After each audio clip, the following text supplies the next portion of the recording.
It was never supposed to be my interview.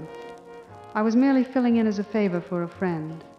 I was there to see Christian Grey, a man of reputation, of success.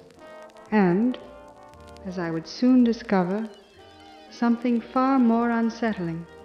I had no idea what awaited me.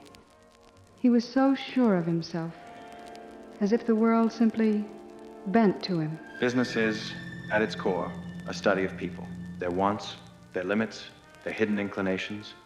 I have always had a talent for perceiving such things.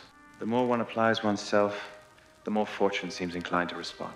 And when one discovers exceptional potential, it is only natural to shape it.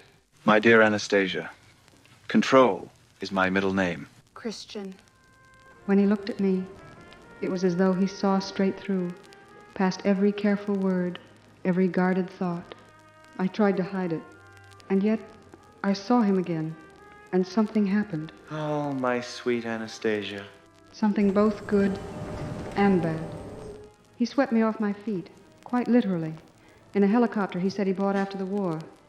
The view was beautiful and dangerous. He brought me home. He told me he was incapable of love. He said it plainly, almost clinically, like a diagnosis he had learned to live with. And yet when he learned of my innocence, he called it a problem, something to be corrected, something that unsettled him far more than he wished to admit.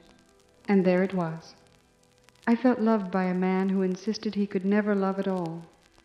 And I started loving a man who didn't want love. She drove me crazy, absolutely mad. I found myself behaving like a man without discipline, without restraint, almost foolishly so. Damn her beauty.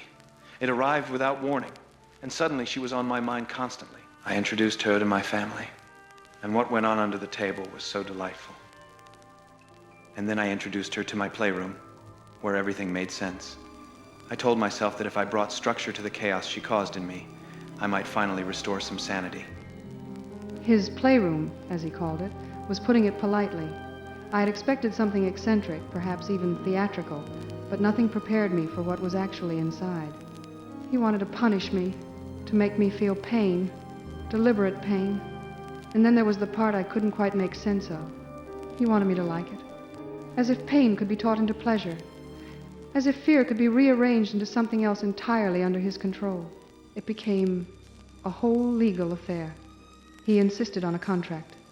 There were terms, conditions, and boundaries, as if it were business. Whether I would agree to be suspended from the ceiling, what restraints were acceptable, handcuffs, leather, rope. He spoke of it all with such certainty, such calm authority. And it hit me. I didn't want terms and conditions.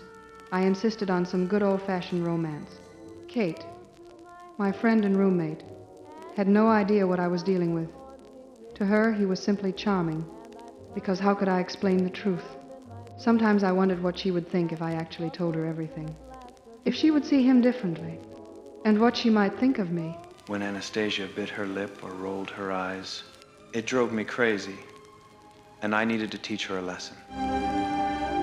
I needed to know what he was capable of, so I asked for the worst.